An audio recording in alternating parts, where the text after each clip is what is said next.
అందరికీ షలో ప్రార్థన. మహాగణుడ, మహోన్నతుడ, సర్వాధికారి, సర్వ సృష్టికర్త, నిన్న నేడు నిరంతర ఏకరీతి గల తండ్రి, మీ ఘనమైన నామమునకు స్తుతులు స్తోత్రాలు చెల్లించుకుంటున్నా.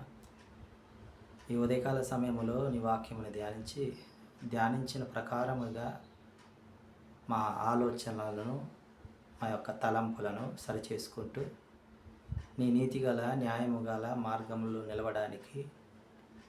నిలవగలే శక్తిని, బలమును మాకు అనుగ్రహించమని ఈ మా మనలను మా రక్షకుడు, విమోచకుడు యెషూవా మెస్సియా నామమున అడిగి పొందుకుంటున్నాం తండ్రి. ఆమేన్. మన్నాను కురిపించి మహిమను చూపించి నన్ను పోషించుమయా,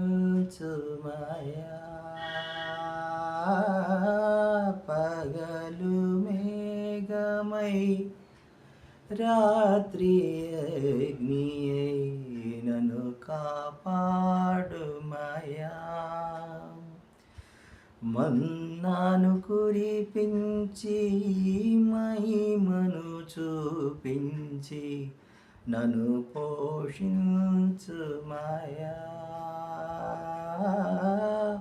పగలు మేఘమై రాత్రి అగ్నియై నన్ను కాపాడుమయా.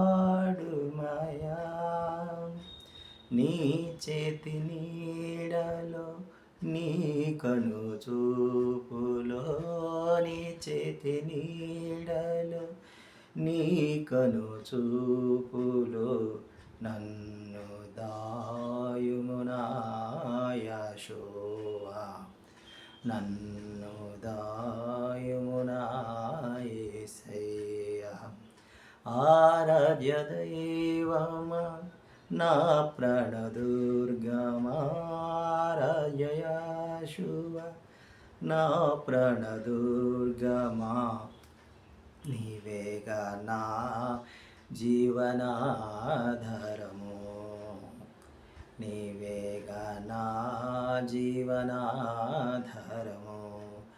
యెహోవా యీరే, యెహోవా షమ్మా, యెహోవా యీరే, యెహోవా షమ్మా, నీవేగా నా సమస్తము, నీవేగా నా సమస్తము. 2 రాజుల గ్రంథము 8వ అధ్యాయము 7వ అధ్యాయము 8వ వచనం నుంచి మనం ధ్యానించుకుంటూ ఉన్నాం. 8వ అధ్యాయం 7వ వచనం నుంచి మనం ధ్యానించుకుంటూ ఉన్నాం. ఎలీషా దమస్కునకు వచ్చినప్పటికీ సిరియా రాజు బెన్హదదు రోగి అయి ఉన్నాడు. అలాంటి స్థితిలో ఉన్న బెన్హదదు హజాయేలును పిలిచి, నీవు దైవజనుని యొద్దకు కానుకలు తీసుకెళ్ళి నా యొక్క రోగము తగ్గదా అని అదోనై వారి యొద్ద విచారణ చేయమని కోరమనగా, అలాగుననే హజాయేలు 40 ఒంటెలు సరిపోయేంత కానుకలను మరి దైవజనుడైన ఎలీషా యొద్దకు తీసుకెళ్ళినప్పటికీ ఎలీషా వారు హజాయేలుతో, తప్పక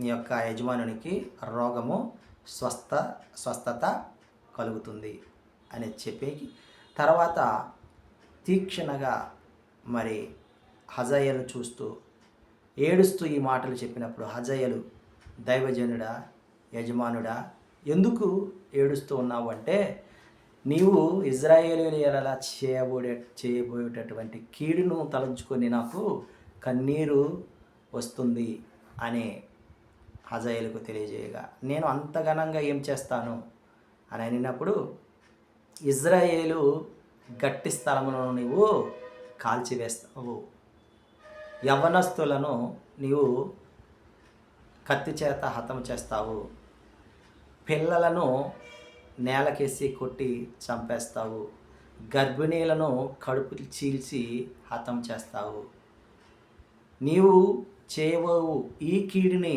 తలంచుకొని చూచి నాకు కన్నీరు విడిచాను అని మరి హజాయేలుతో చెప్తూ, నీవు